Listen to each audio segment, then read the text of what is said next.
Une ville japonaise, 1 million d'habitants, la 10e du pays, Hiroshima.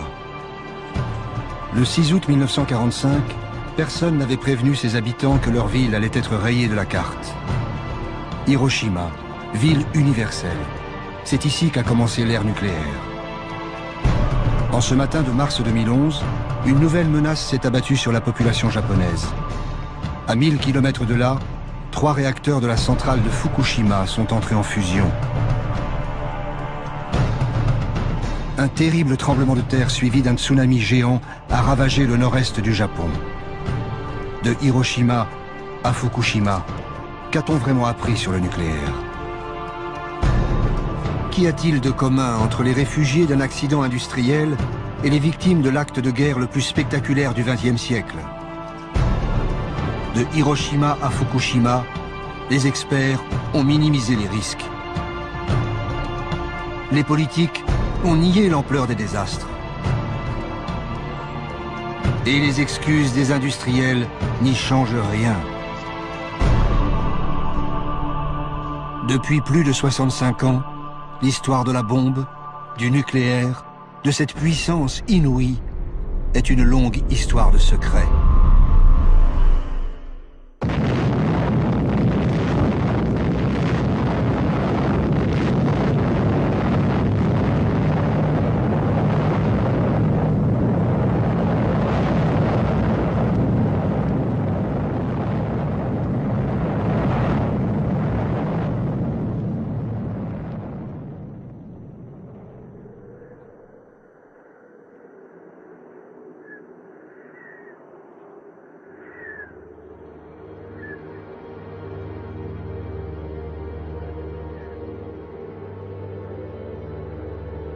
Ces silhouettes ont été imprimées à jamais sur les dernières parois restées debout après la première explosion nucléaire.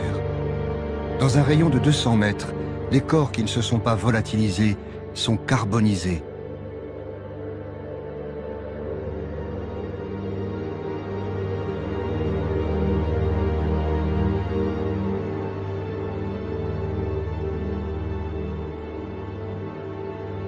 N'ont survécu que ceux qui étaient loin de l'épicentre ou protégés par des murs de béton. Dès le lendemain de l'explosion, le docteur Hachiya tente d'aider les blessés. Tous sont atteints d'un mal mystérieux. 9 août. Hier, un de nos malades s'est plaint toute la journée de douleurs dans la bouche. Aujourd'hui, de nombreuses petites hémorragies apparaissent dans sa bouche et sous sa peau. Quand cet homme est arrivé à l'hôpital, il se plaignait seulement d'une grande faiblesse. En apparence, il n'avait aucune blessure. Ce matin, d'autres malades commencent à avoir des hémorragies sous-cutanées auxquelles s'ajoutent des vomissements de sang. Pourtant, parmi eux, aucun ne présente de symptômes connus.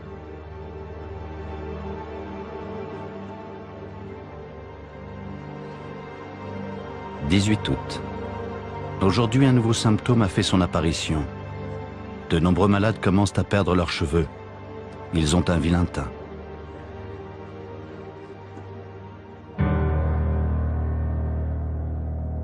Les observateurs dépêchés sur place par l'armée japonaise ne savent pas quoi penser. Hiroshima et Nagasaki ont été anéantis par une arme inconnue. Cela ne semble pas être un gaz toxique.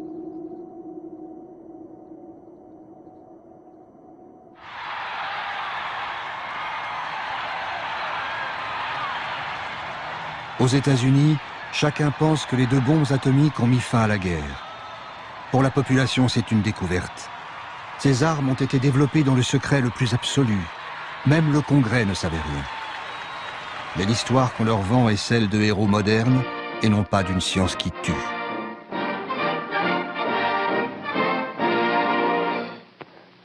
On July 16th, 1945, at Alamogordo, the atomic age was born. Minus 20 seconds. Doctors James Bryant Conant and Vannevar Bush were among the handful of spectators. Minus 5 seconds. Now!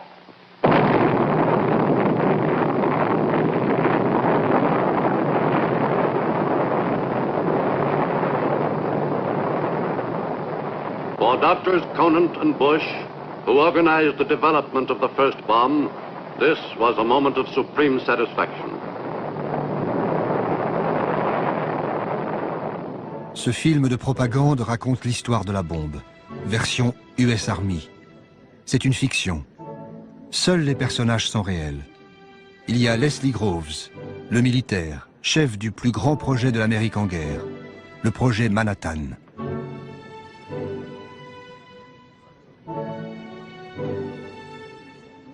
As head of the Manhattan District during the war, I was responsible for the development of the atomic bomb, control of atomic energy, and for all of the security. Il y a Robert Oppenheimer, le responsable scientifique du projet Manhattan. Automatic control has got it. This time, Rob, the stakes are pretty high. It's going to work all right, Robert, and I'm sure we'll never be sorry for it. Well, we'll know in 40 seconds. Son obsession, c'est de savoir si la bombe sera efficace. Et il y a Bush, le politique, celui qui a rendu possible la bombe en créant l'alliance entre militaires, scientifiques et industriels, donnant ainsi naissance à ce qu'on appelle encore aujourd'hui le complexe militaro-industriel. De cette alliance naîtra la bombe atomique, une arme qui va changer le monde.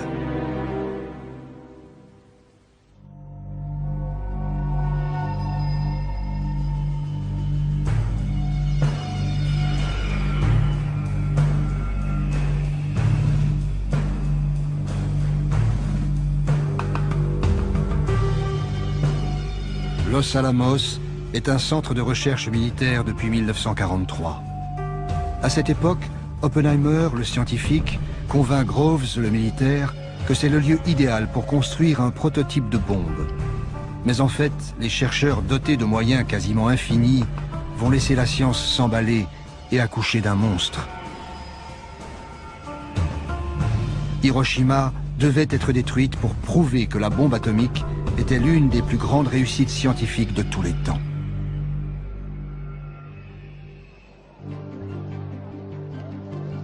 Tout a commencé lorsqu'en 1939, le célèbre physicien danois Niels Bohr se rend aux États-Unis pour une réunion à Princeton. Bohr est porteur d'une mauvaise nouvelle. Des chercheurs allemands auraient réussi la fission d'un noyau d'uranium. L'opération pourrait produire une énergie phénoménale. And the result, nuclear fission. But it is equivalent Dans le to milieu mass. scientifique, In the process la of nouvelle fission, fait a l'effet tiny fraction is left over. d'une bombe. What happens to it? It explodes as energy, proving Einstein's theory that mass and energy are really the same.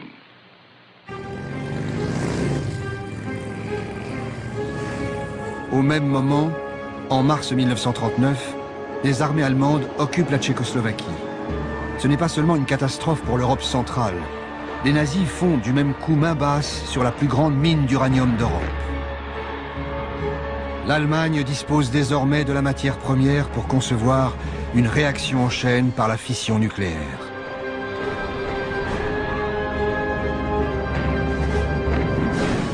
Puis, c'est la guerre.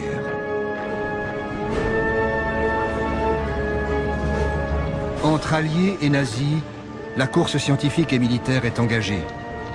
Mais aux États-Unis, l'opinion publique est très hostile à toute intervention dans le conflit européen. Dilemme pour le président Roosevelt.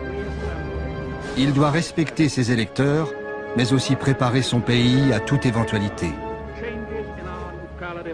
This nation will remain a neutral nation, but I cannot ask that every American remain neutral in thought as well. Albert Einstein est le plus célèbre des physiciens réfugiés en Amérique. Comme tous les exilés européens, juifs et non-juifs, il sait de quoi Hitler est capable. Impossible donc de rester en dehors de la course aux armements. Poussé par le chercheur hongrois Szilard, il décide d'écrire au président des États-Unis. Grâce aux travaux de Joliot en France et ceux de Fermi et de Szilard en Amérique, il est devenu possible d'envisager une réaction nucléaire en chaîne dans une importante masse d'uranium, et ainsi générer de grandes quantités d'énergie et de nouveaux éléments de type radium. Cela pourrait aussi conduire à la fabrication de bombes. Une seule bombe de ce type, transportée en bateau et explosant dans un port, pourrait bien détruire le port tout entier et ses environs. À cette époque, ils ne sont qu'une poignée de chercheurs à avoir compris cet enjeu qui va changer le monde. Un ami d'Einstein transmet la lettre en main propre à la Maison-Blanche. Roosevelt réagit immédiatement. Les nazis se préparent à nous réduire en poussière. Il nous faut agir. Un des conseillers scientifiques de la Maison-Blanche est Vannevar Bush, celui qui deviendra l'un des 3 grands pionniers de l'ère nucléaire. Nous avions compris que la guerre allait se transformer en un combat sans merci, que l'Amérique allait devoir y participer tôt ou tard, que ce serait une lutte très technique, que nous n'étions absolument pas préparés à cela, et enfin, et c'est le plus important, que notre système militaire tel qu'il existait ne pourrait jamais produire à plein régime les nouveaux équipements dont nous aurions certainement besoin. Bush, le politique, est président de la richissime Carnegie Institution. Il décide de mettre autour d'une table scientifique, industrielle et militaire les 3 piliers du futur complexe militaro-industriel. Pour réussir, Groves, le militaire, en est certain. Il faut des moyens colossaux et garder le plus grand secret.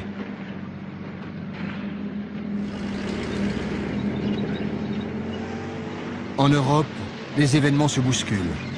Durant l'été 1940, l'offensive éclair de la Wehrmacht met la Belgique et la France hors de combat en 6 semaines.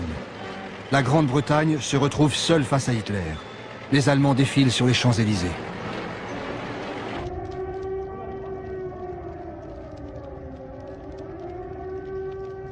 Déjà, leurs avions visent Londres. C'est le Blitz. Les recherches britanniques sur l'atome ont alors une nette longueur d'avance. Cambridge héberge un prestigieux laboratoire de recherche nucléaire.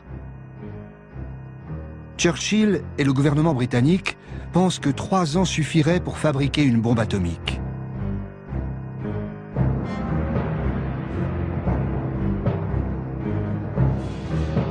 Mais il ne faut surtout pas que ces recherches tombent aux mains des nazis.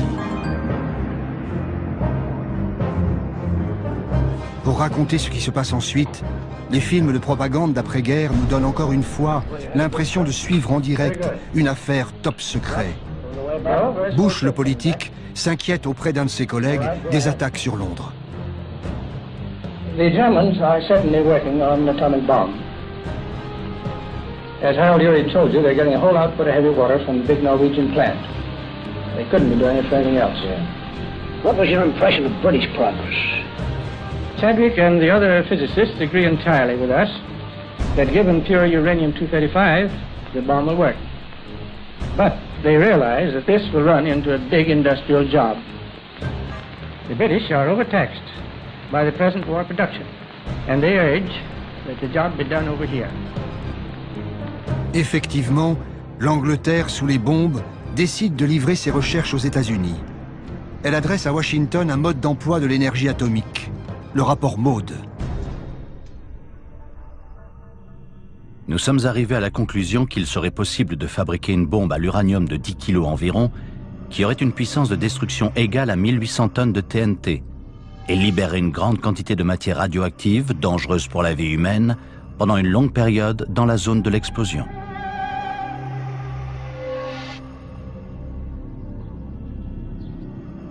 Face à cela, Roosevelt fait un choix politique. Bien que son pays reste farouchement isolationniste, il donne son feu vert pour construire des armes atomiques. Le programme nucléaire américain sera piloté au plus haut niveau de l'État, sans en référer au Congrès des États-Unis. La censure militaire s'abat sur la physique nucléaire. Elle disparaît des pages des revues scientifiques. Silence absolu. Sécurité oblige.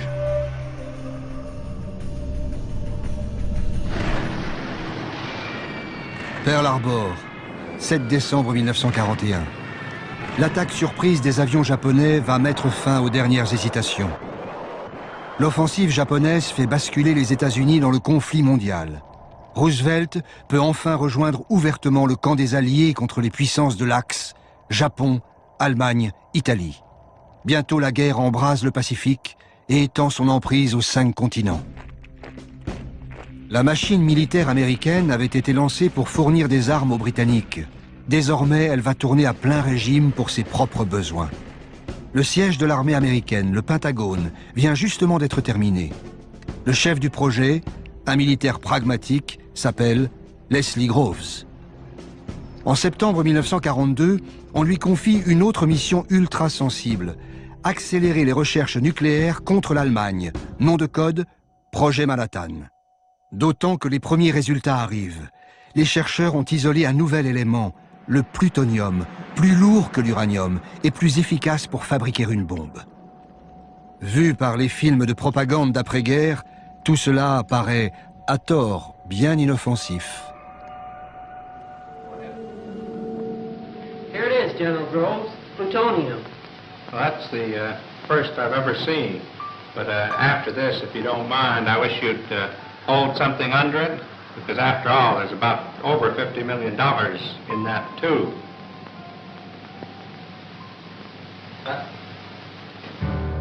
Ces recherches nécessitent une armée de scientifiques, d'ingénieurs et de techniciens répartis sur tout le territoire américain.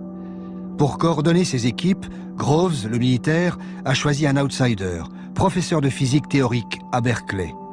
Un homme qui a même été proche du Parti communiste, Robert Oppenheimer. Il est propulsé à la tête du projet de recherche le plus gigantesque que la science ait connu.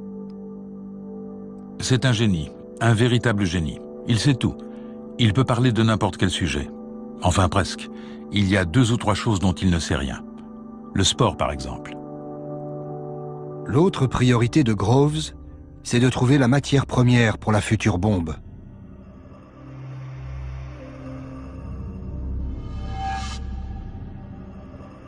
Le plus important, bien sûr, était le minerai d'uranium. La plus grande source d'uranium pendant la guerre était la mine de Chinkolobwe, au Congo belge. Et l'homme clé dans ce domaine était M. Edgar Sangier, le directeur de l'Union minière du Haut-Katanga. Sangier est un industriel belge et un homme d'affaires prévoyant. Dès 1940, il a ordonné que toutes les réserves d'uranium belges soient mises à l'abri des nazis et envoyées aux États-Unis. En ce printemps 1942, Groves, le militaire, découvre donc avec stupéfaction que 1250 tonnes du précieux minerai sont stockées à portée de main dans le port de New York.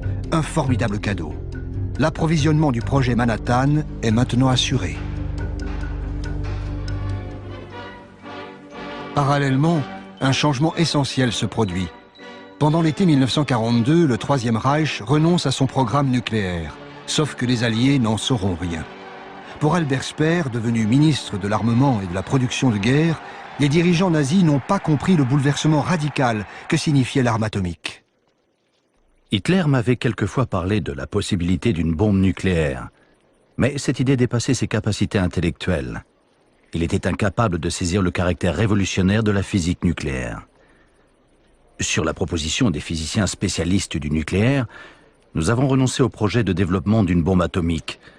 Après que j'ai, une fois de plus, demandé combien de temps il faudrait et que l'on m'ait répondu qu'il fallait compter au moins 3 à 4 ans. Berlin a des soucis bien plus pressants. Pour soutenir l'offensive sur le front russe, le Reich a besoin de pétrole, ressource bien plus vitale que l'uranium des mines tchèques. Et pour cela, Hitler regarde du côté du Caucase, vers Bakou et jusqu'à l'Iran. Dupont de Nemours est l'un des géants de l'industrie américaine, inventeur du nylon et surtout principal fournisseur d'explosifs et de munitions pendant la guerre de sécession et les 2 guerres mondiales. Dès le début, Dupont fut appelé à soutenir le projet Manhattan, tout comme Monsanto, Kellogg, Union Carbide et autres grands groupes américains. Hiroshima devait être détruite pour asseoir la puissance économique et politique du complexe militaro-industriel.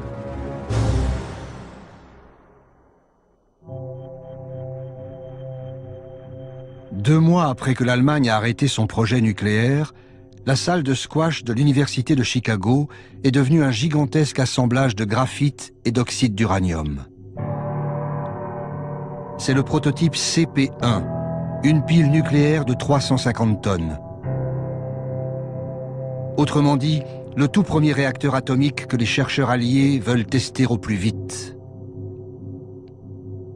L'expérience a lieu le 2 décembre 1942. Secret militaire oblige. Ni l'université, ni les étudiants, ni la ville de Chicago n'ont été prévenus. Devant un public de savants, l'Italien Enrico Fermi, prix Nobel de physique, ordonne le démarrage de la réaction en chaîne. S'il s'est trompé dans ses calculs, il y aura une explosion nucléaire en plein centre-ville de Chicago.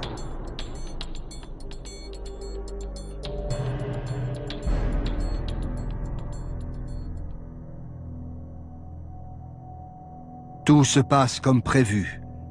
Pour la première fois de l'histoire, l'homme a réussi à maîtriser l'énergie nucléaire. Nous savions que nous étions sur le point de libérer un géant. Pourtant, en réalisant que nous l'avions réellement fait, nous éprouvâmes un sentiment étrange. Parmi les spectateurs, un autre homme est fasciné par l'expérience. Il s'appelle Crawford Greenwalt. Il est ingénieur chimiste chez Dupont de Nemours. La concentration de neutrons dans la pièce est montée bien au-delà des limites autorisées. Et les radiations gamma juste au-dessus des limites tolérables pour un être humain en l'espace de 24 heures. Le résultat de l'ensemble fut bien meilleur que ce qui était attendu. Et pour moi, ce fut une expérience saisissante. Greenwalt, l'industriel, assiste à l'expérience sur l'invitation du général Groves. Pour faire passer le projet Manhattan à sa phase industrielle, Groves a en effet besoin d'un conglomérat rompu à la confidentialité et capable de superviser des corps de métier qui vont manipuler d'importantes quantités d'uranium et de plutonium hautement radioactifs.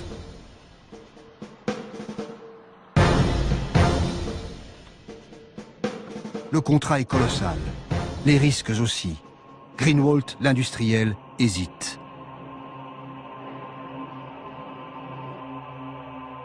Pour ne pas se faire traiter de profiteur de guerre, Dupont signera finalement un contrat ne lui procurant qu'1 dollar symbolique de bénéfices par an.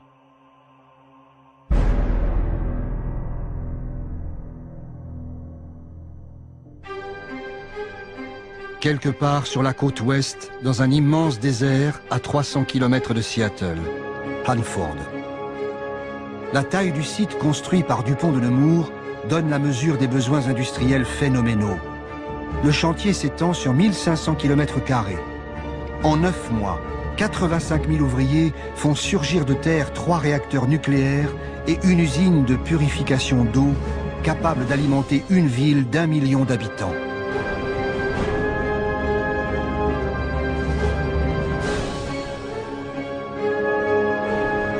Des dizaines de milliers d'employés dorment sur place. Tous ont signé un contrat qui les oblige au secret. Les conversations téléphoniques sont écoutées. Le courrier est lu et censuré.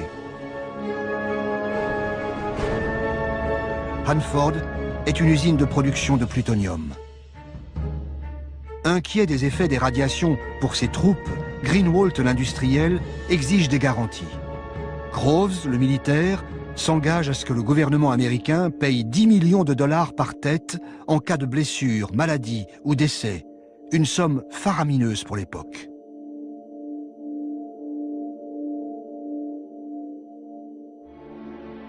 Le projet Manhattan est réparti sur tout le territoire américain. Cette autre unité est gérée par Monsanto et General Electric.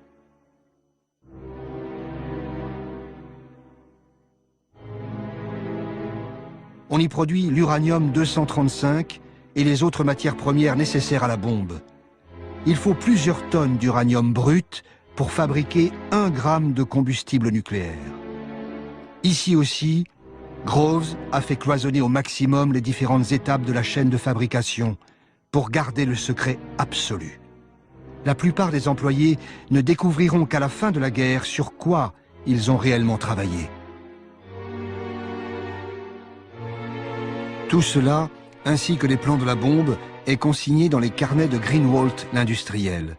Ces carnets sont restés secrets militaires jusqu'en 1989.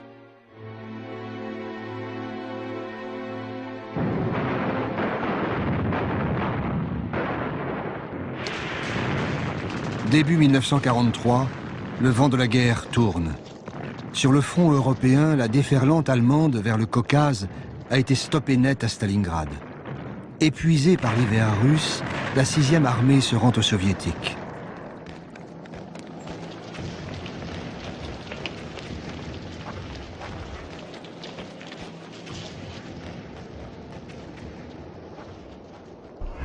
Été 1943.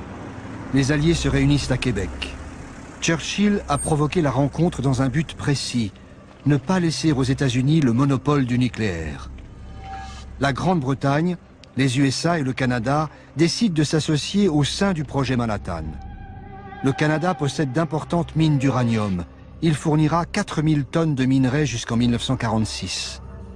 2 ans après la mise à l'abri des recherches anglaises, outre-Atlantique, une vingtaine de scientifiques britanniques viennent rejoindre les laboratoires américains.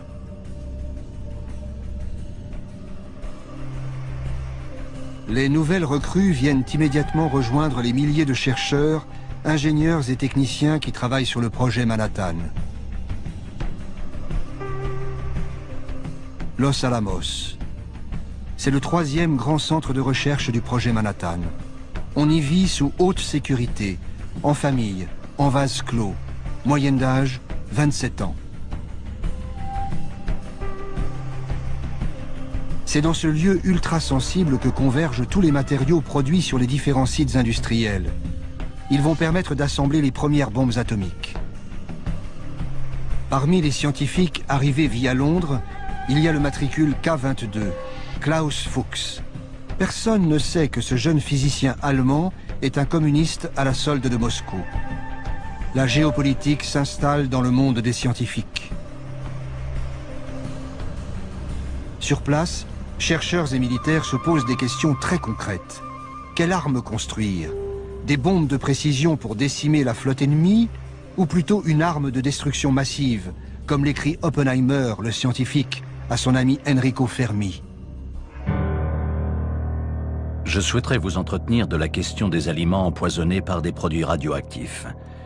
Je voudrais recommander un report du projet dans la mesure du possible. Je pense que nous ne devrions pas envisager de mener à bien ce projet si nous ne pouvons pas empoisonner assez de nourriture pour tuer 1 demi-million de personnes. Les chercheurs de Los Alamos penchent pour une bombe à effet massif. Mais surtout, ils veulent mieux connaître les effets de la radioactivité. Le 1er août 1944, un accident survient au bâtiment D de Los Alamos. La victime s'appelle Don Mastic, un jeune chimiste de 23 ans. Lors d'une expérience, un tube à essai se brise et une préparation au plutonium lui éclabousse le visage. Il en avale quelques gouttes. Il consulte son médecin, le docteur Hempelmann. Mais personne ne sait ce qu'est une dose dangereuse. Hempelmann se tourne vers Oppenheimer. Quelles que soient les précautions prises, un accident du même type peut se reproduire. Il ne me paraît pas inutile de poursuivre des recherches en ce sens. Les militaires soutiennent un tel programme d'observation. La question la plus pressante, c'est de savoir jusqu'à quel point les substances que nous utilisons sont toxiques. Uranium, radium, polonium, beryllium. Il est nécessaire d'étudier la manière dont elles agissent sur le corps humain, en pénétrant par la peau, les poumons, le tube digestif. Des tests médicaux sont pratiqués sur Don Mastic. Mais pour mieux connaître les effets de la radioactivité, il faudra de vrais cobayes. Nous recommandons qu'un patient de l'hôpital de Rochester soit choisi pour une injection d'1 à 10 microgrammes de substances radioactives et que ses excréments soient envoyés à notre laboratoire pour analyse.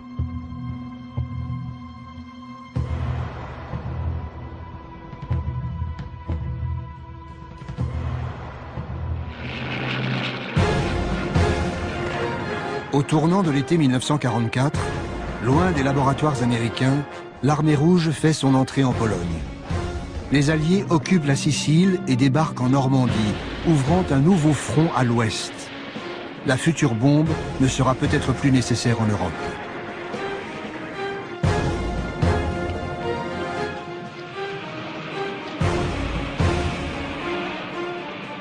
Dans le Pacifique, l'armada américaine se rapproche plus difficilement du Japon.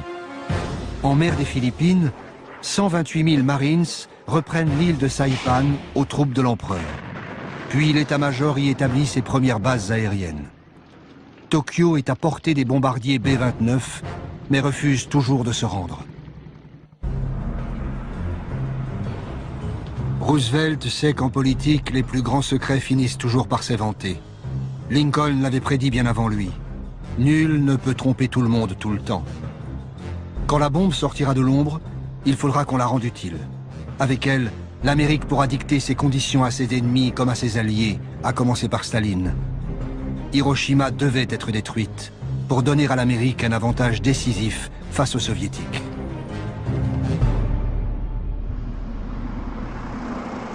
À l'été 1944, Churchill et Roosevelt se retrouvent à Hyde Park, près de New York. Pour eux, les défaites allemandes ne changent rien. Le projet Manhattan doit aboutir coûte que coûte. L'idée que le monde devrait être informé du programme de recherche nucléaire en vue d'un accord international concernant son contrôle et son utilisation est inacceptable. La question doit continuer d'être considérée comme un secret absolu. Mais lorsque la bombe sera finalement disponible, elle pourra peut-être, après mûre réflexion, être utilisée contre les Japonais, qui devront être prévenus qu'un tel bombardement sera renouvelé jusqu'à ce qu'ils capitulent. Plus d'un an avant les bombardements de Hiroshima et Nagasaki, les politiques confirment la cible désignée par les militaires. Ce sera le Japon. À l'automne 1944, en pleine débâcle allemande, le général Groves envoie une unité spéciale sur le front européen. À Strasbourg, elle fait une découverte cruciale cachée au sein de l'hôpital de la ville. Un laboratoire de physique allemand. Aussitôt, le scientifique de la troupe se met à compulser les archives. D'après les documents allemands, le programme nucléaire nazi a été interrompu 2 ans plus tôt. Les armes de destruction massive de Hitler, tellement redoutées par l'Amérique, n'ont jamais existé. Avec elles, s'évapore la menace qui a justifié le projet Manhattan. À la conférence de Yalta, Churchill et Roosevelt ne peuvent pas encore utiliser la carte de la bombe. Et les informateurs de Staline ne lui ont pas encore livré tous les secrets du projet Manhattan. Alliés et soviétiques commencent à se partager le monde avant que ne débute l'ère nucléaire. Staline est intéressé par des territoires chinois, occupés par les Japonais. Il s'engage à attaquer l'armée japonaise 90 jours après la chute de Berlin.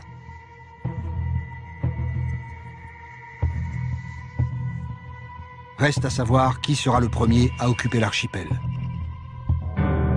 Car Tokyo refuse toujours de capituler.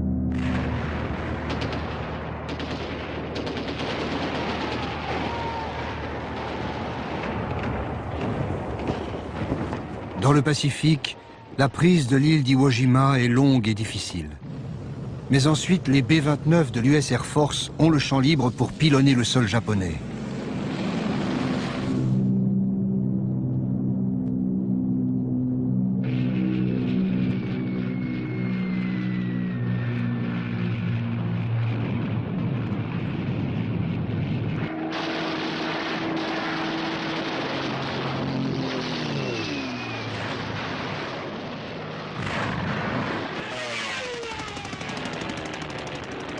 Tokyo et la plupart des grandes villes de l'archipel subissent des raids incessants.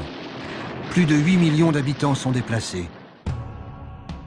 Dans la seule nuit du 9 mars 1945, un déluge de bombes incendiaires fait plus de 100 000 morts dans la capitale japonaise.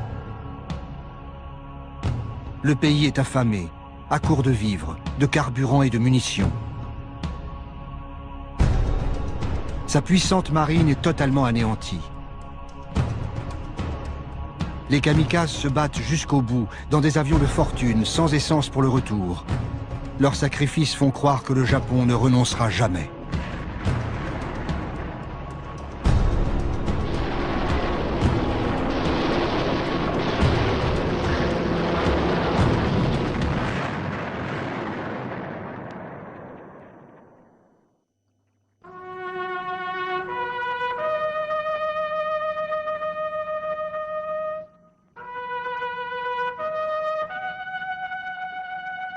Roosevelt meurt le 12 avril 1945. Son successeur, Harry Truman, un ancien sénateur spécialiste des affaires militaires, ignore tout du projet Manhattan. Pourtant, il était vice-président des États-Unis depuis 6 mois. Son secrétaire d'État à la guerre lui apprend que Roosevelt lui lègue un secret écrasant. Stimson me dit qu'il voulait que je connaisse l'existence d'un énorme projet en cours. Un projet portant sur la mise au point d'un nouvel explosif, d'un pouvoir destructeur à peine croyable. C'est tout ce qu'il se sentit libre de me dire sur le moment. Et sa déclaration me laissa perplexe. Mais Truman va vite comprendre l'avantage stratégique inédit que confère la bombe A. Son futur ministre des Affaires étrangères, James Burns, un proche de Roosevelt, en est persuadé. Burns m'a dit que l'arme pourrait être si puissante qu'elle serait potentiellement capable de balayer des villes entières et de tuer des gens à une échelle sans précédent. Et il a ajouté qu'il pensait que la bombe pourrait bien nous mettre en position de dicter nos conditions à la fin de la guerre. Le même Burns écrit le discours d'investiture de Truman. La perspective d'avoir bientôt l'arme suprême renforce l'intransigeance américaine.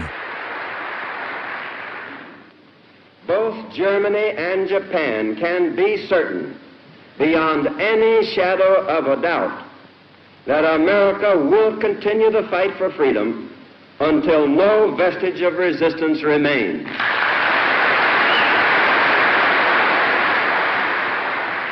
Our demand has been, and it remains, unconditional surrender.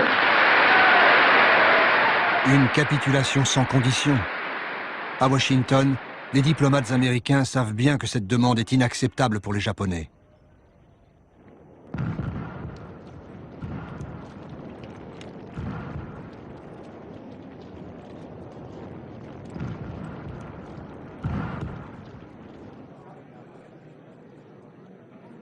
Le 8 mai, le monde apprend la capitulation de l'Allemagne. Berlin a été conquise par l'armée rouge. Les soviétiques ont aussi libéré Varsovie, Prague, Budapest et Sofia. Staline n'a pas l'intention de s'en retirer de sitôt. Conformément à l'accord secret de Yalta, Moscou se prépare maintenant à entrer en guerre contre le Japon. Les troupes soviétiques commencent à s'amasser en Mandchourie, au nord-est de la Chine.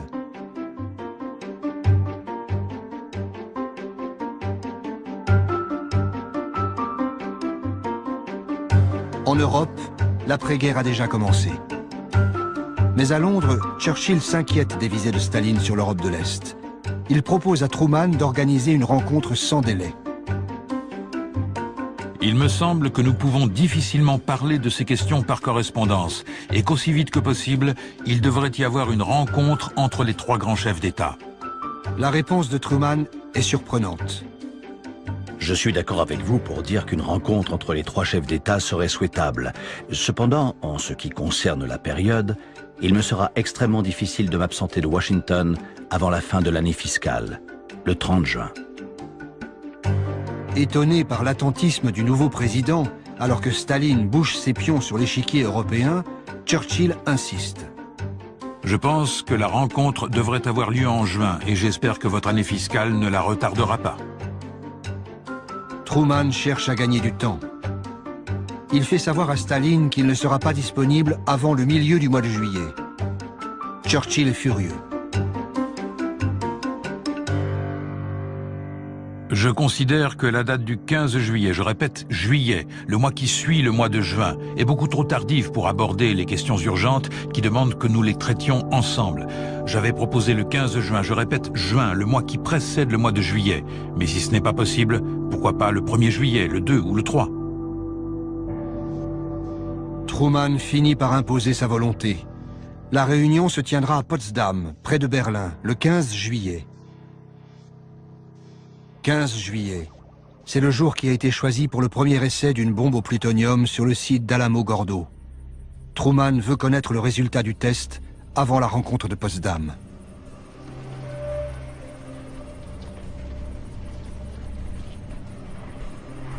Sur le site d'Alamogordo, comme à Los Alamos, les équipes travaillent 12 heures par jour, 7 jours sur 7.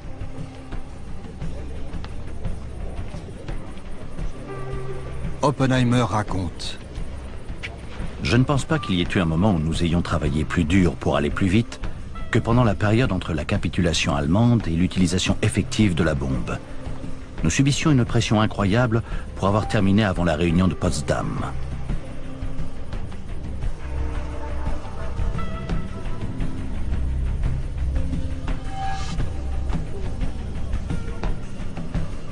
À Washington, on ne se demande plus s'il faut utiliser ou non la bombe contre le Japon, mais quand et surtout comment.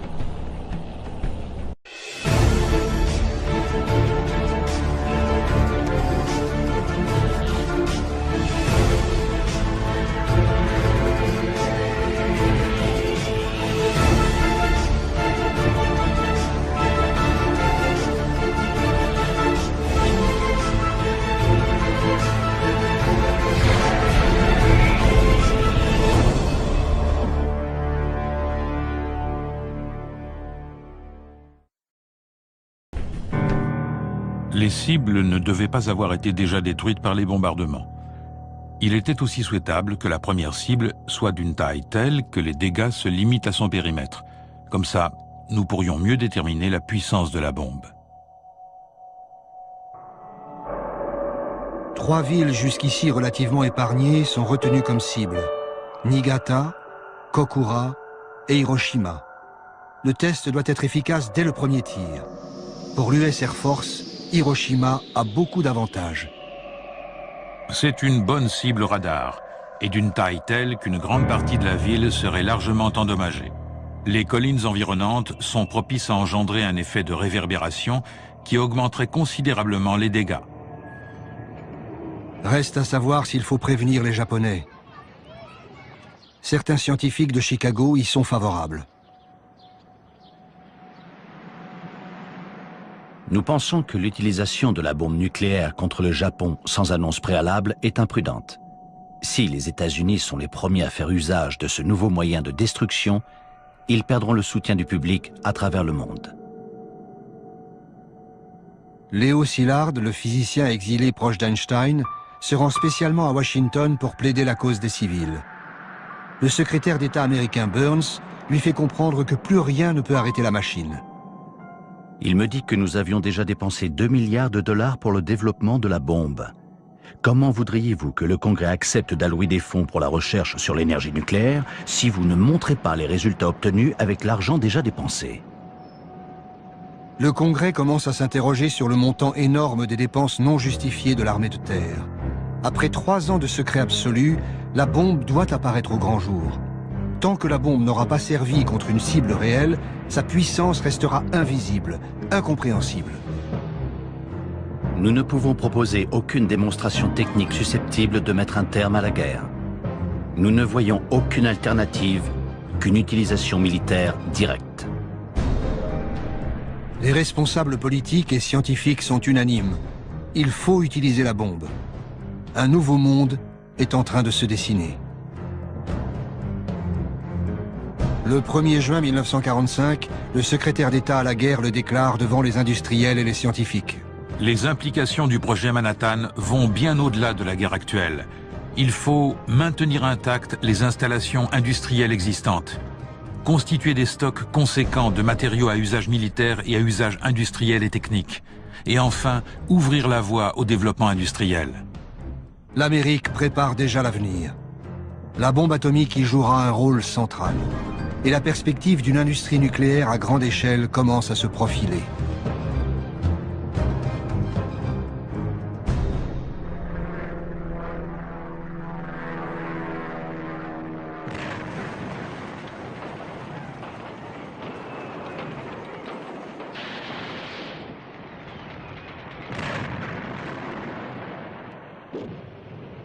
L'armée américaine s'empare de l'île d'Okinawa.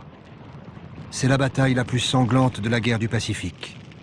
12 000 GIs et plus de 100 000 soldats japonais sont tués et au moins autant de civils.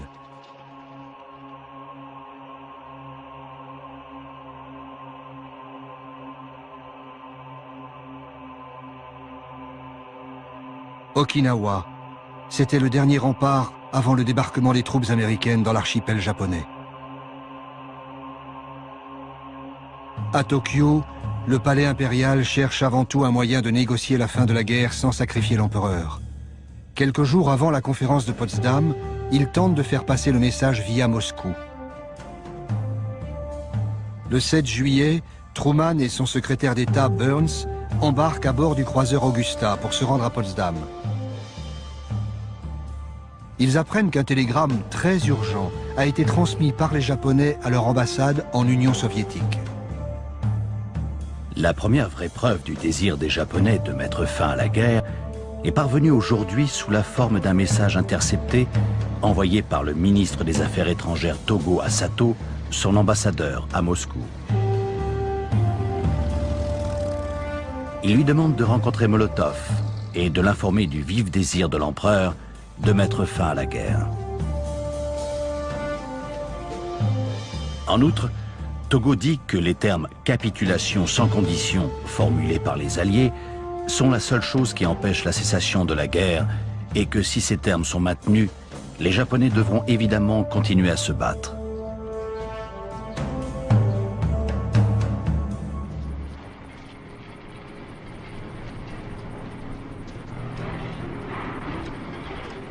Dans le désert du Nouveau-Mexique, le jour tant attendu est arrivé.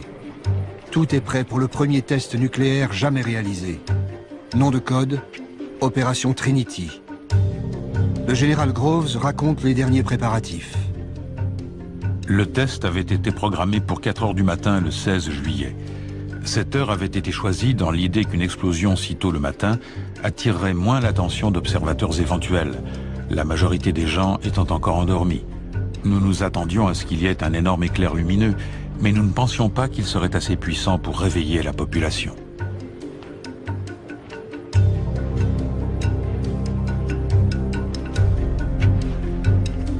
On l'appelle le gadget, une bombe à implosion contenant 6 kilos de plutonium. 150 000 personnes ont œuvré à la création de ce monstre de métal dont le cœur est à peine plus gros qu'une balle de tennis.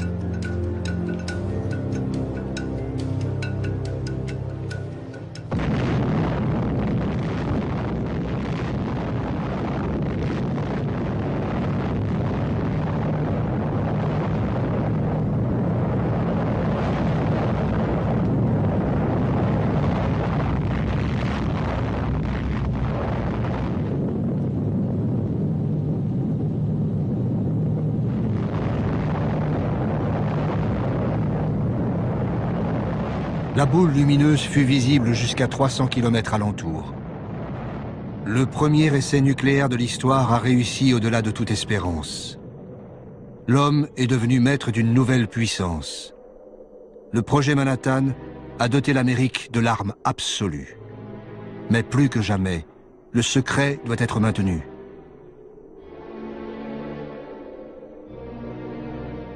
Groves, le militaire, fait diffuser un communiqué préparé à l'avance. Un dépôt de munitions situé aux confins d'Alamogordo, contenant une grande quantité de puissants explosifs et de matériel pyrotechnique, a explosé. L'accident n'a fait aucune victime et les dégâts matériels, en dehors de l'entrepôt lui-même, sont négligeables. Le communiqué officiel de Groves n'a rien à voir avec la réalité. Mais dès cette époque, il faut couper court aux interrogations de la population.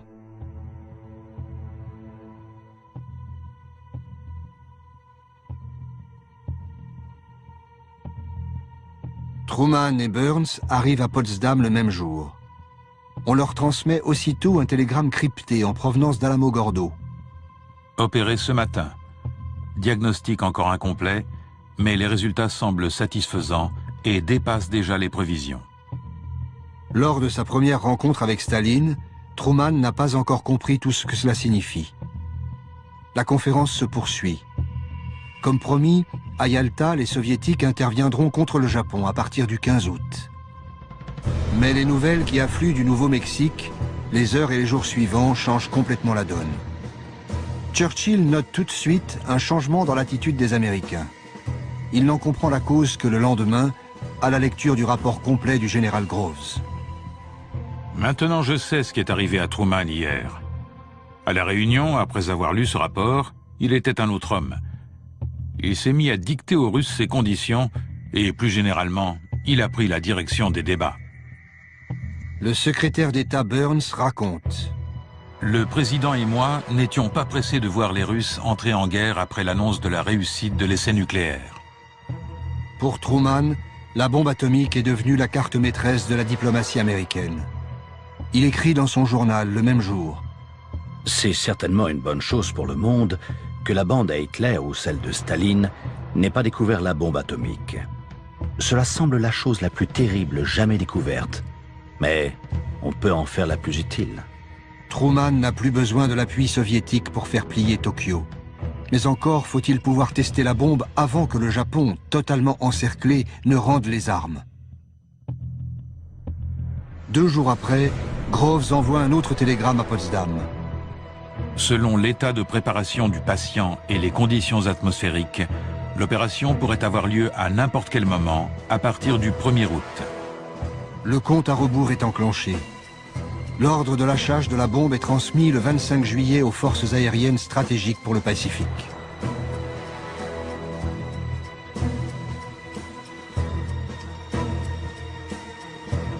La proclamation finale des Alliés est signée par Truman, Churchill et Chiang Kai-shek. L'Union soviétique de Staline n'a même pas été invitée à la rédaction du texte. Nous appelons le gouvernement japonais à accepter maintenant la capitulation sans condition de ses forces armées et de nous donner ainsi l'assurance de sa bonne foi. L'autre alternative pour le Japon sera une destruction rapide et totale. Furieux, Staline comprend qu'il a été trahi. Grâce à son espion à Los Alamos, il sait que la bombe est prête. Il accélère le déploiement de ses troupes en Extrême-Orient pour tenter d'occuper le Japon en premier. À Potsdam, s'est écrit le premier chapitre de la guerre froide.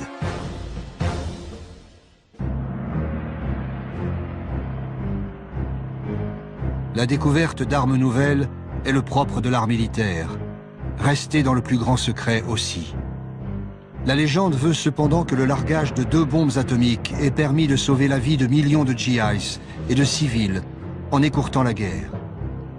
En fait, Hiroshima devait être détruite pour exposer au monde la surpuissance de l'arsenal américain.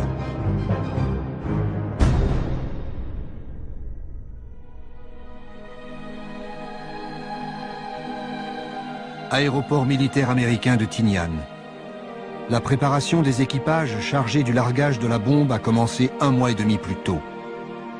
Little Boy, la bombe destinée à Hiroshima, pèse plus de 4 tonnes. C'est une bombe à l'uranium. Sortie de Los Alamos en pièces détachées, elle est assemblée ici, à Tinian, au beau milieu du Pacifique.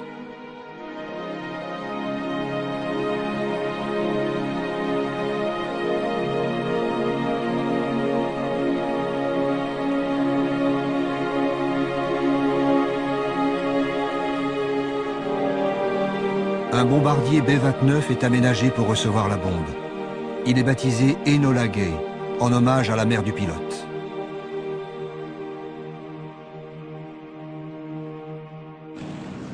« 6 août 1945. Le largage de la bombe doit être fait à vue, non au radar, pour plus de précision.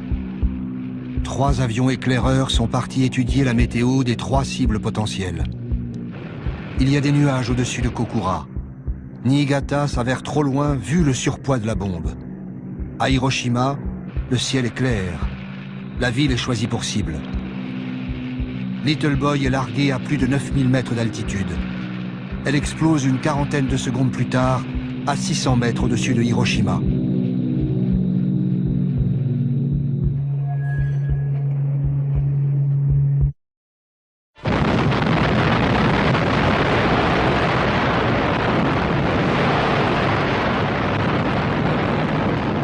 La boule de feu libérée par l'explosion nucléaire atteint la température d'1 million de degrés centigrades. Elle se propage au-delà de la vitesse du son en brûlant tout l'oxygène sur son passage. C'est un soleil en train de naître à la surface de la Terre.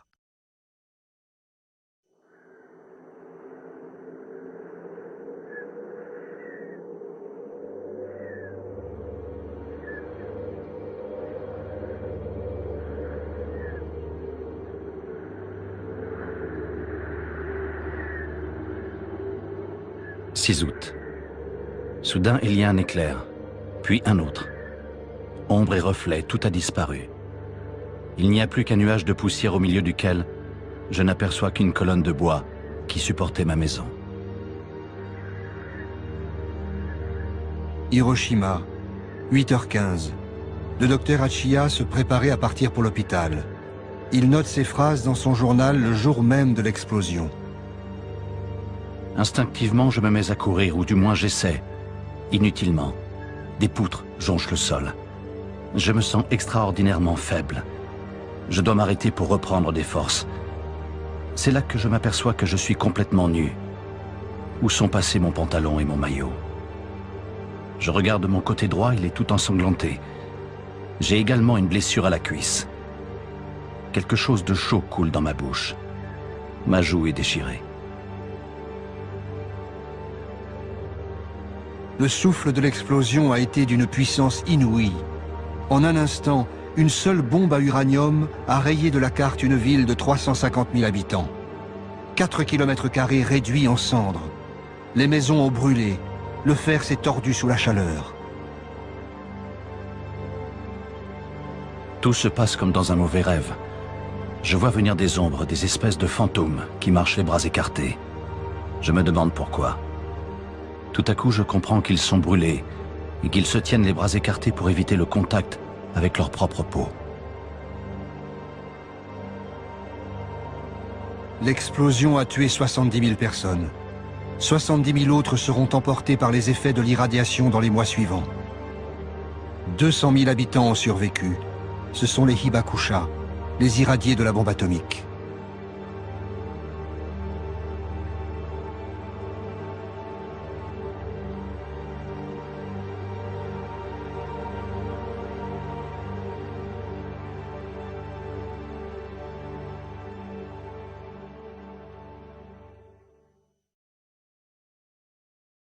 A short time ago, an American airplane dropped one bomb on Hiroshima and destroyed its usefulness to the enemy. That bomb has more power than 20,000 tons of TNT. It is an atomic bomb. It is a harnessing of the basic power of the universe. 2 jours après l'explosion de la bombe sur Hiroshima, les Soviétiques déclarent la guerre au Japon. 1,5 million de soldats franchissent les frontières de la Mandchourie, occupée par le Japon depuis 1931. Les troupes japonaises ne livrent pas bataille. À court de munitions, elles se rendent aux Soviétiques.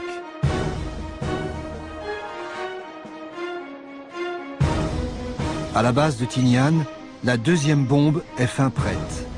Fat Man est de conception très différente de Little Boy.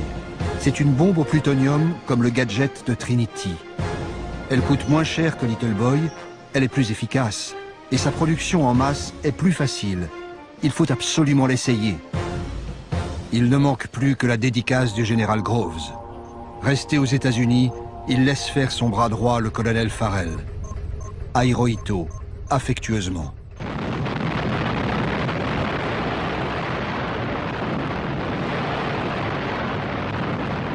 « 9 août, 11 heures passées de quelques minutes. Depuis un B-29, un caméraman filme le champignon atomique au-dessus de Nagasaki. L'avion transporte aussi une cargaison de scientifiques venus observer l'explosion. De retour à la base, l'équipage baptisera le bombardier Necessary Evil. Pour l'histoire, la bombe nucléaire devient un mal nécessaire.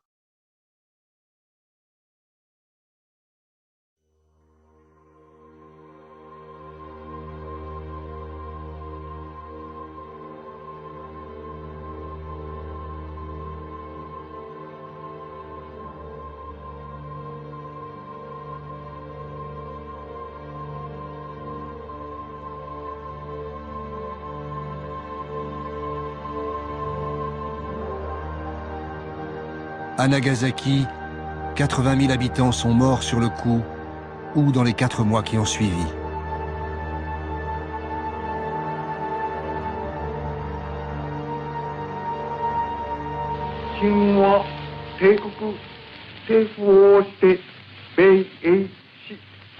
国に対しその共同宣言を受諾する旨通告せしめたり。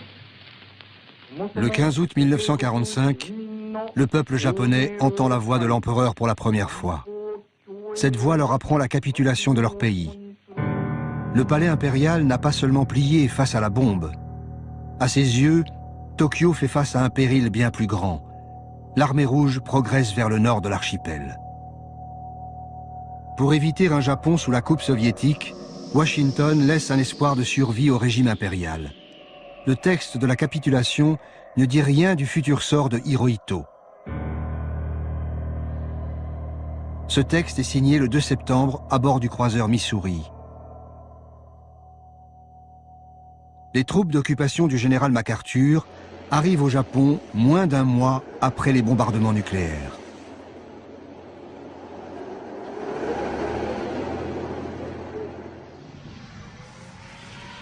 Mais les premiers étrangers à se rendre à Hiroshima et Nagasaki sont des journalistes. L'Australien Peter Burchett est épouvanté par les symptômes dont souffrent les rescapés. À Hiroshima, 30 jours après la première explosion atomique qui a totalement détruit une ville et stupéfié le monde, des habitants qui n'ont pas été touchés directement par la déflagration souffrent atrocement et continuent à mourir pour des raisons encore inconnues, dont on peut seulement dire qu'il s'agit d'une peste atomique. Aussitôt, l'armée contre-attaque. Le colonel Farrell, bras droit de Groves au Japon, convoque le journaliste et fait publier un ferme démenti. À Hiroshima, ceux qui devaient mourir sont morts. Actuellement, au début du mois de septembre, il n'y a plus personne qui souffre des effets de la radioactivité. Farrell se rend à l'hôpital de Hiroshima. Le personnel médical l'assaille de questions. Mi-septembre, il conseille à son patron, Groves, d'étendre les opérations d'apaisement. Hier, à Hiroshima, nous avons rencontré les médecins japonais. Le professeur Tsuzuki nous a interrogés. Il se demandait si l'explosion n'avait pas libéré des gaz toxiques. Pour couper court à ces suppositions, nous avons formellement répondu qu'il n'y avait pas eu utilisation de gaz toxiques. Nous rendons publique cette information. Il serait souhaitable que vous en fassiez de même auprès des Alliés. La machine de propagande se met en marche. Il faut rassurer tout le monde au moment où les troupes américaines s'installent dans le pays. Aux États-Unis, l'opération de propagande porte également ses fruits. Les responsables du projet Manhattan réussissent à vendre à la presse la prouesse technologique de Los Alamos. Dès le 11 septembre 1945, Groves, le militaire, et Robert Oppenheimer, le scientifique, organisent un voyage de presse au Ground Zero du Nouveau-Mexique.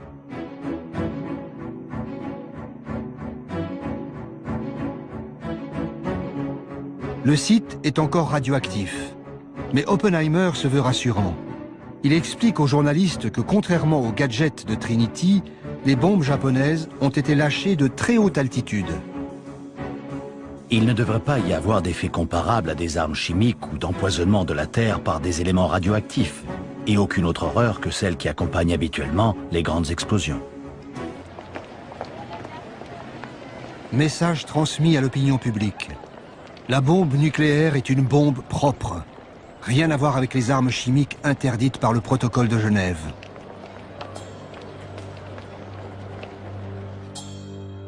Pendant ce temps, au Japon, d'autres militaires arrivent pour filmer et analyser les effets de la nouvelle arme. Un soldat montre fièrement le point d'impact de la bombe au milieu des ruines encore radioactives. Voilà l'épicentre, Ground Zero. D'autres désignent aux caméras les traces laissées par le souffle nucléaire. Ils étudient soigneusement la propagation des rayons brûlants et leur empreinte sur les édifices.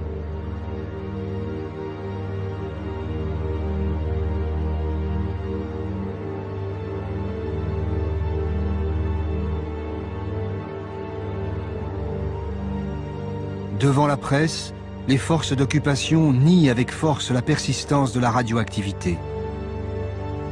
Au même moment, des observateurs américains continuent de la mesurer méticuleusement.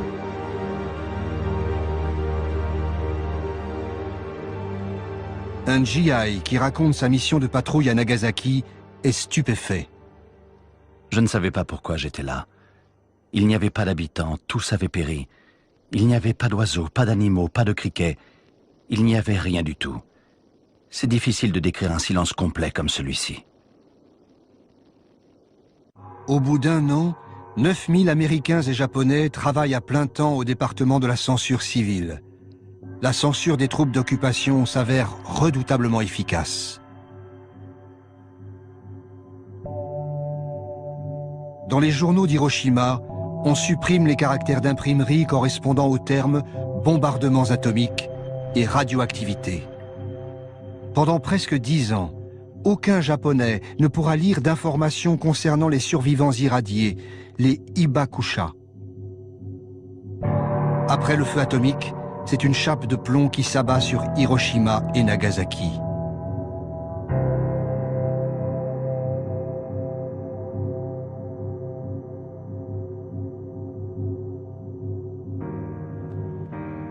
Tous les documents censurés pendant des années sont conservés ici, à l'Université du Maryland, près de Washington.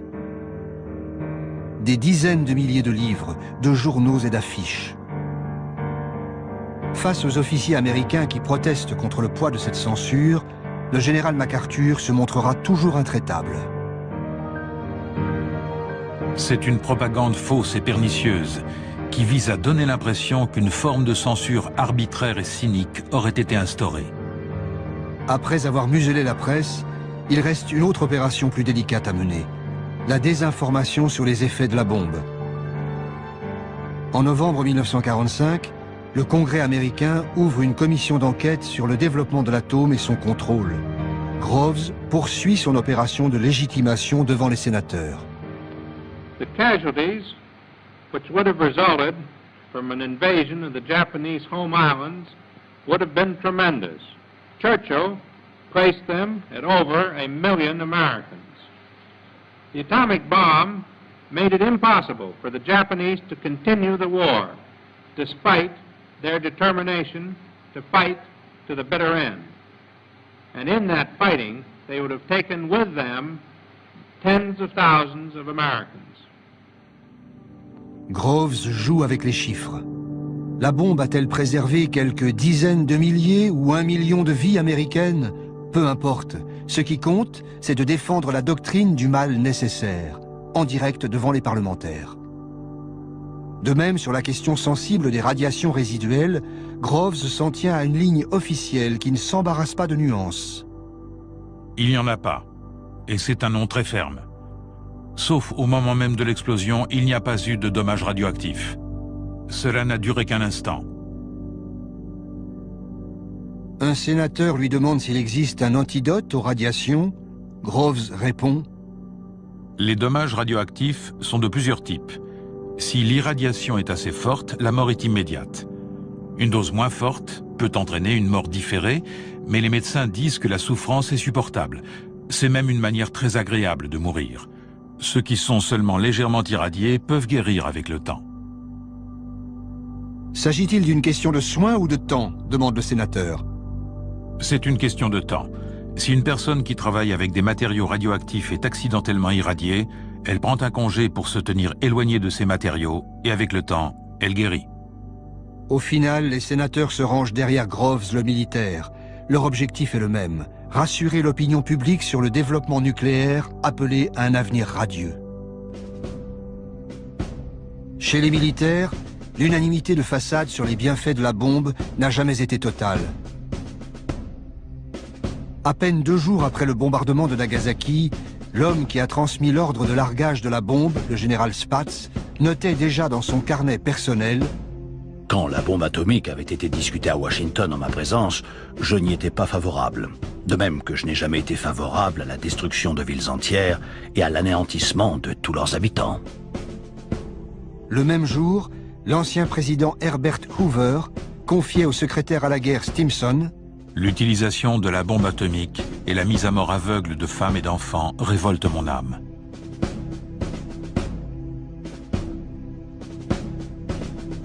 Stimson, l'ancien secrétaire d'État à la guerre, est le seul responsable politique à être resté en poste tout au long du projet Manhattan. À l'été 1946, on lui demande de signer un article pour faire cesser la polémique autour de la bombe. Le texte paraît dans le Harper's Magazine. Il déclare une fois pour toutes que l'arme atomique fut l'ultime recours pour terminer la guerre et sauver plus d'1 million de vies américaines. En privé, Stimson avouera ne pas se reconnaître dans ce texte largement inspiré par les responsables du projet Manhattan. Mais la doctrine est définitivement scellée. La bombe était un mal nécessaire et même indispensable.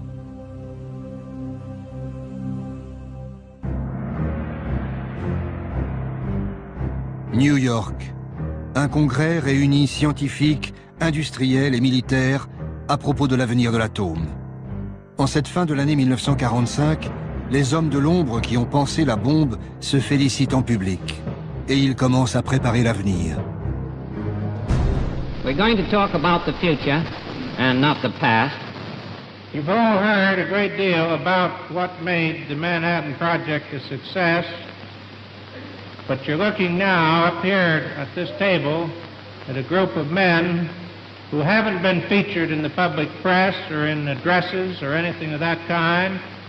They represent, and they were the leaders in their particular companies. They represent Carbide and DuPont and Kellex and Monsanto and Tennessee Eastman. And those men did the industrial job that made the Manhattan Project a feasible, practical result instead of something that we were still struggling with. I think you should all remember that.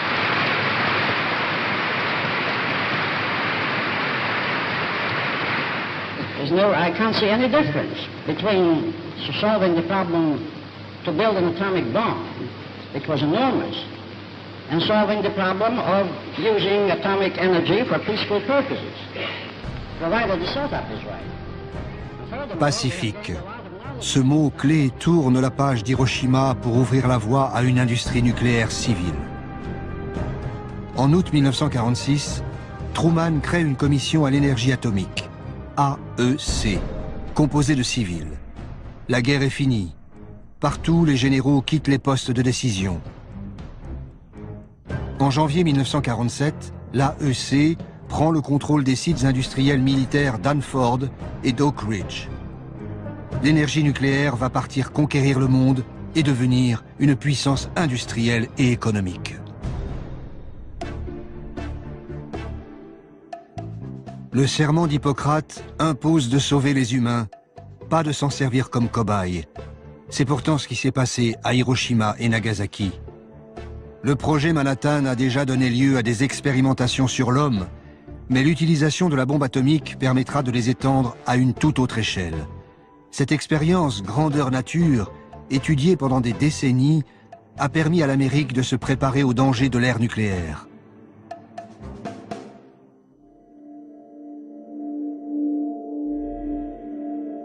Pour bien comprendre ce secret, il faut revenir au début du projet Manhattan.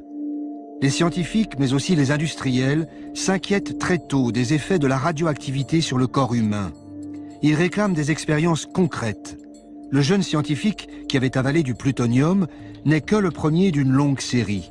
Les médecins radiologues veulent connaître la dose limite de radiation dans le corps.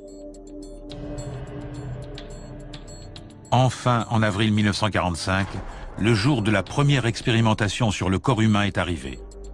Cela nous a permis de vérifier précisément les données de laboratoire. Des malades sont choisis dans différents hôpitaux. Chacun reçoit un numéro précédé des initiales HP pour Human Product, soit produit humain. La décision a été prise délibérément de ne pas informer les patients de la nature du produit inoculé. Des seringues spéciales en plomb sont conçues pour injecter des doses de plutonium d'environ 5 microgrammes.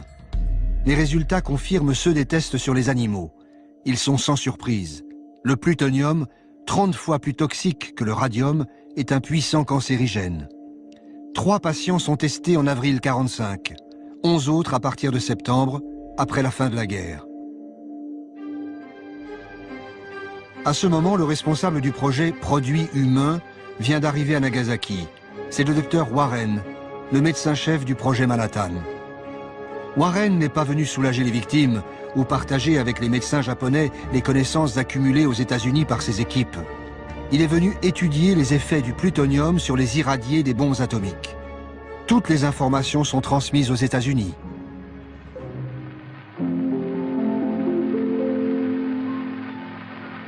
At the end of 2 weeks, which was the critical period, burns and cuts, which appeared to be curing, suddenly worsened. Hemorrhage developed, which could not be stopped. Many died, and the number of deaths kept mounting from day to day. Purpura appeared on the upper half of the body in a majority of cases, and as it spread to all parts of the body, the condition of the victim became worse. Depilation was also a characteristic symptom of the critical period. This soldier was in the barracks 1 kilometer northeast of the epicenter. He suffered no burns, but around the 28th of September, more than 7 weeks after the bombing, depilation developed. Spots appeared, accompanied by a fever of 39.5 degrees and diarrhea.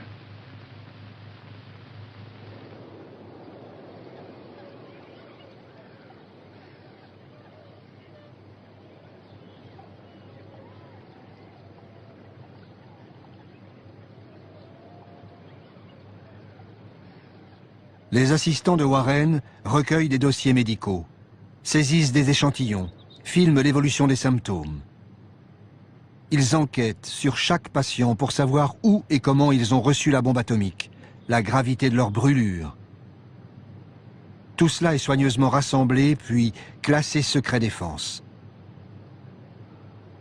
Un médecin japonais, le docteur Hida, témoigne. Le directeur de l'hôpital nous communiqua un ordre du ministère de la Santé que nous devions tous respecter, patients aussi bien qu'employés. Les dommages provoqués par les bombardements sur Hiroshima et Nagasaki sont un secret militaire américain. Personne ne doit communiquer ce qu'il a vu, entendu ou ce qu'il sait sur la réalité de ces dommages, ni par la parole, ni par l'écrit, ni par le dessin, ni par la photo. Les contrevenants seront punis.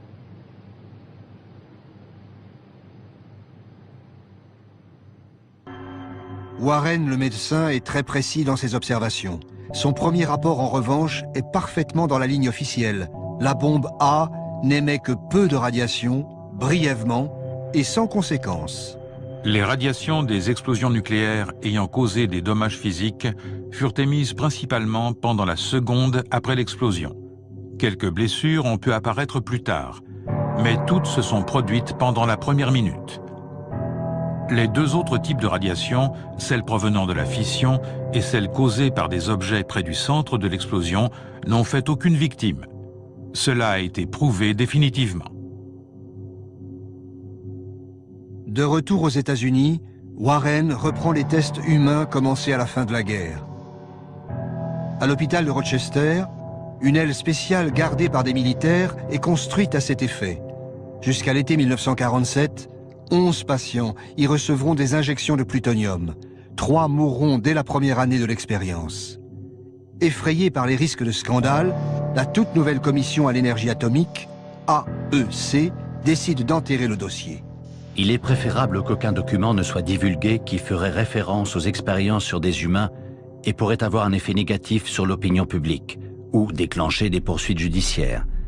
Les documents concernant ce domaine de travail doivent être classés secrets.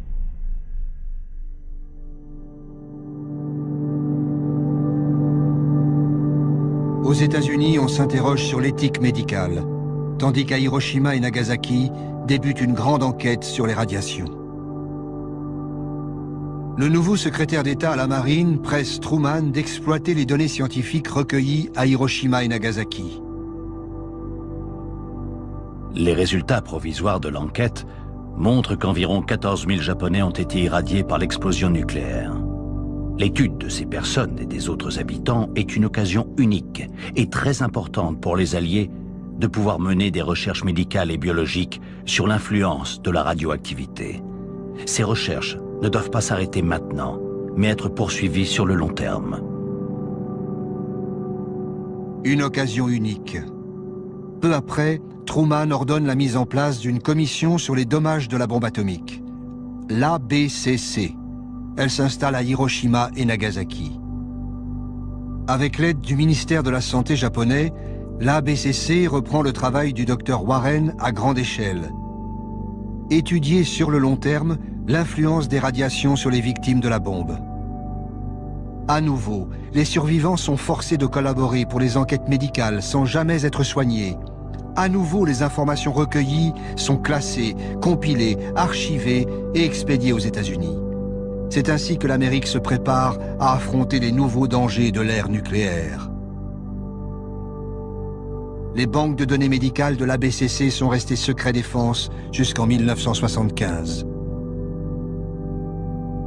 En 1973, un rapport confidentiel de l'ABCC expliquait la portée vitale de ces travaux pour les générations futures.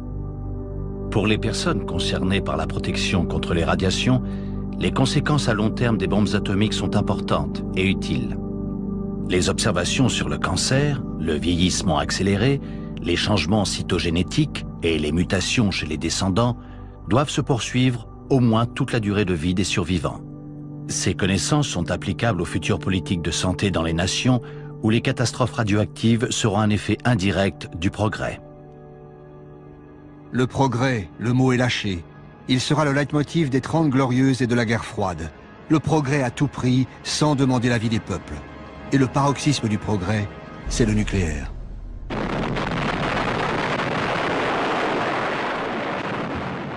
Nucléaire militaire d'abord. Dès la fin des années 40, la course aux armements est lancée à vitesse exponentielle. L'URSS s'y jette tout de suite pour rattraper son grand rival, puis viendront la France, la Chine, et ceux qui feront cette course en secret, Israël, l'Inde, le Pakistan. L'arsenal mondial devient un monstre incontrôlable.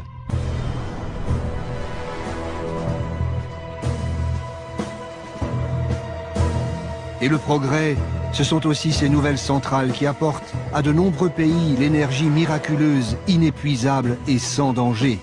Avec l'aide de son ancien ennemi, les États-Unis, le Japon est devenu le 3e producteur mondial d'énergie nucléaire. Mais Fukushima le replonge brutalement dans le cauchemar atomique. À Hiroshima, l'ancien ABCC sert désormais de référence internationale pour les normes de protection contre la radioactivité.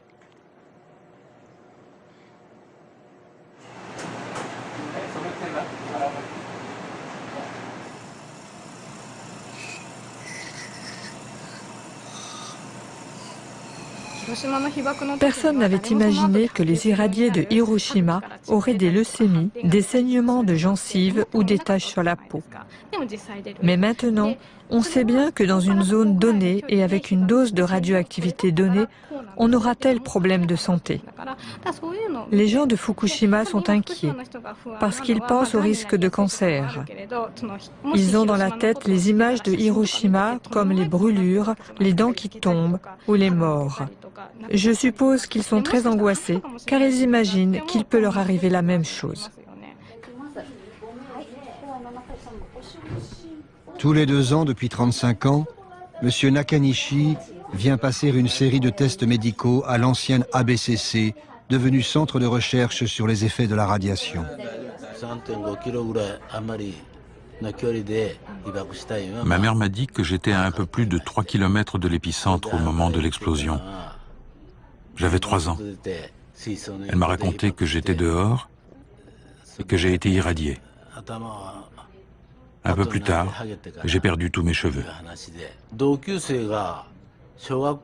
Quand j'étais à l'école primaire, des copains de classe sont morts de leucémie. J'ai pensé que ça pouvait m'arriver à moi aussi. Mais à 20 ans, ce qui m'a choqué le plus, c'était la mort d'un ami de mon âge. Ça m'a fait très peur. On peut mourir de la bombe atomique plus de 20 ans après.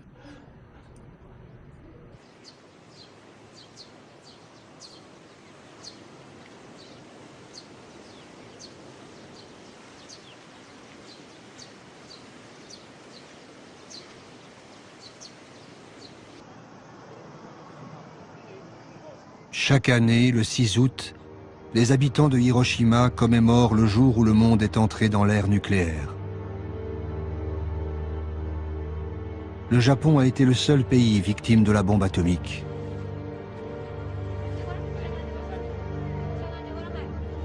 À Hiroshima, comme à Nagasaki, des lanternes en papier sont déposées sur l'eau de la rivière pour apaiser les âmes des disparus.